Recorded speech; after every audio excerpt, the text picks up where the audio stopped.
Question note कर रहा हूँ फिर करा रहा हूँ। अब रुक जा भाई, रुक जा, मैं रिकॉर्ड वो लिख के कर ले, सेक्शन रिकॉर्ड कर ले।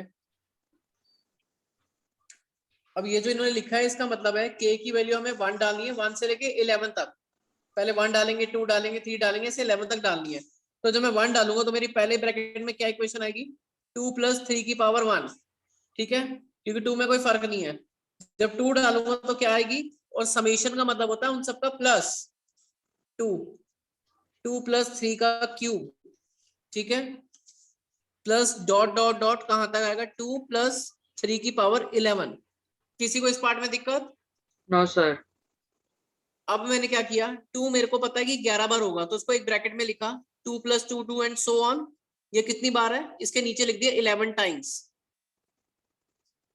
3 के नंबर अलग कर दिए, 3 का 1, 3 का 2, 3 का 3 एंड सो ऑन, 3 का 11। अगर मेरे को सारे नंबर नहीं लिखने तो मैं 2 3 लिख के डॉट डॉट डॉट करके उतना लास्ट नंबर लिख सकता हूँ। ठीक है, 2 अगर 11 बार है तो प्लस करके कितना आएगा, कोई बता सकता है? 22 सर, 22। 22। ठीक है, अब मैंने सिर्फ मल्टीप्लाई किया 11 × 2। अब यहाँ पे मेरा जीपी लग जाएगा, ए मेरा 3 है, मल्टीप्लाई भी 3 से ही हो रहा है, तो इसका फॉर्मूला फॉर्मूला क्या होता है एसएन का, 3 मेरा आर ग्रेटर देन 1 है, A R n - 1 by r - 1। तो फॉर्मूला 3 की पावर 11 - 1 बाय 3 - 1। तो इसको सॉल्व नहीं किया, यही छोड़ दिया। क्लियर है? ठीक है सक्षम, ठीक है सक्षम। अगर आपको 10th का कॉन्सेप्ट याद हो, जब हमें बोलता था 3 टर्म का सम हमारा कुछ दिया हुआ है तो हम वो 3 टर्म्स ये मानते थे। किसी को याद हो तो, एपी में याद है? Yes sir. अब यहाँ पे 3 टर्म माननी है तो यहाँ पे 3 टर्म मानेंगे, a/r, a और ar। इससे बेनिफिट ये होगा, कैलकुलेशन कुछ कुछ जगह पे छोटी हो जाएगी। तो सबसे पहले उसने बोला प्रोडक्ट, तो मैं प्रोडक्ट को सॉल्व करता हूँ। इन तीनों का प्रोडक्ट कितना दिया, 1। r से r कटा क्या आ गया, a³ = 1, देयरफॉर a = 1। पहली वैल्यू मेरे को सिंपल इन 3 टर्म्स को मानने से मिल गई। दूसरी चीज, इन तीनों का सम दिया हुआ है कितना, 39/10। मैंने सबको 10r से मल्टीप्लाई किया सो दैट मेरा फ्रैक्शन रिमूव हो जाए। इसको 10r से करूंगा, ये हो जाएगा 10a, ये हो जाएगा 10ar, ये हो जाएगा 10a²r²। इसको 10r से करूंगा तो ये हो जाएगा 39r। मेरे पास a की वैल्यू है 1, a की वैल्यू भी सब्स्टिट्यूट कर देता हूँ।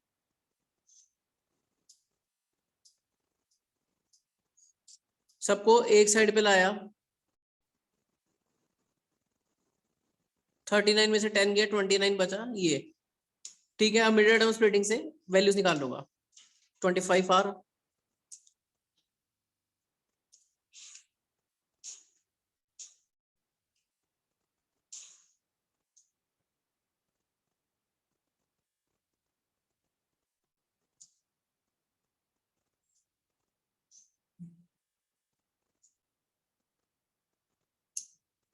r = 2/5 और 5/2। अब उसने कहा इसकी 3 टर्म्स भी निकालनी है। अब r के 2 ऑप्शंस है, r की वैल्यू 2/5, a की वैल्यू 1, r की वैल्यू 5/2, a की वैल्यू 1। तो वो 3 टर्म्स क्या होंगी, 3 टर्म्स क्या थी, a/r, a और ar।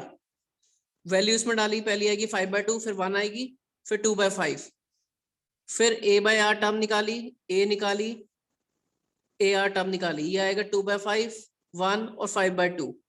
ठीक है, ठीक है सक्षम।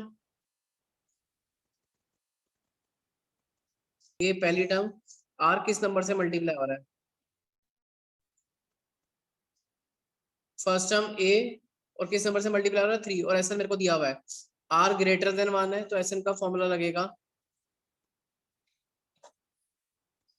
ठीक है, इसमें अब एसएन की वैल्यू डाली 120, a कितना दिया, ये 3 की पावर n - 1, 3 - 1, 120 को काटा, 3 1 जा 340 जा, 2 आया यहाँ 80 हो गया, -1 यहाँ के प्लस हो गया,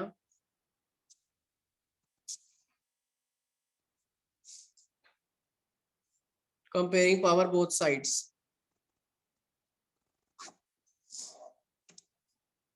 ठीक है देव, सक्षम,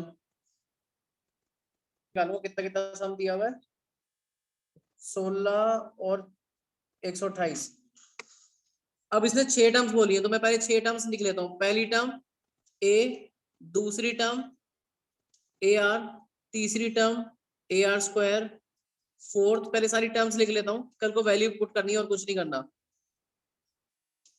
ए आर 4, ए आर 5, इसने बोला ए 1 2 3 का सम 16, 4 5 6 टर्म का 128। आई होप ये सबको क्लियर होगा। वैल्यू पुट करते हैं। इन तीनों में ए कॉमन था, इनकी वैल्यू डालते हैं। A R 3, A R 4, A R 5, 128, तीनों में कॉमन है ए आर क्यूब। ठीक है, ए के साथ इसकी वैल्यू 16 है तो मैंने इसमें ए और इन तीनों की वैल्यू इसमें सब्स्टिट्यूट करी। 1 की वैल्यू 2 में सब्स्टिट्यूट करी, सब्स्टिट्यूटिंग वैल्यू ऑफ 1 इन 2, इसकी वैल्यू डाल देते हैं। ये है और आर क्यूब है, इसकी वैल्यू कितनी है 16।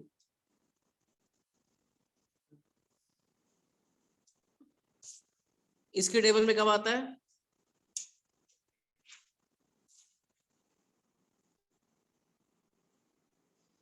कितना 64 आता है, कौन सा आता है 4 4 जा 4, 3 जा 2 जा, फिर 4 के टेबल में 8 जा आया। आर की वैल्यू कितनी आई, 2 आ गई। आर की वैल्यू मैं फर्स्ट इक्वेशन में पुट कर देता हूं, 4 + 2 6 7, a = 16/7। आई थिंक ये 2 टर्म्स मांगी थी, उसके बाद अपनी टर्म्स निकाल लेना जो जो टर्म्स मांगी है। ठीक है सक्षम।